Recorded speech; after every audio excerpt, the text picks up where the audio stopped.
Первый заместитель председателя правительства Коми Игорь Булатов обсудил с жителями поселка Якуньоль Прилузского района реорганизацию местной школы.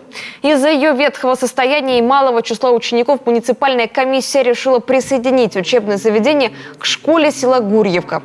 С начала учебного года 15 учеников из Якуньоля будут возить в Гурьевку, где они смогут получить более качественное образование.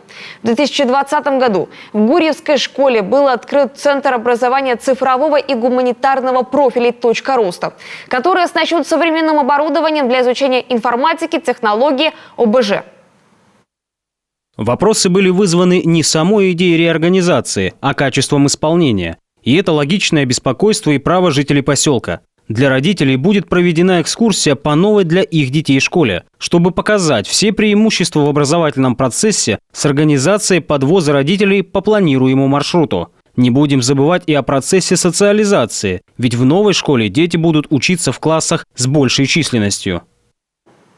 При реорганизации предусмотрено сокращение штатной численности. Работникам будут обеспечены гарантии, предложены варианты переквалификации и трудоустройства. Также первый вице-премьер вместе с руководителем районной администрации Еленой Нестерюк осмотрели мост через Летку, который входит в маршрут подвоза школьников, но на данный момент используется с ограничениями по причине аварийного состояния. Объект входит в программу по мостам и путепроводам России и в проект адресной инвестиционной программы Коми на 2022-2024 годы.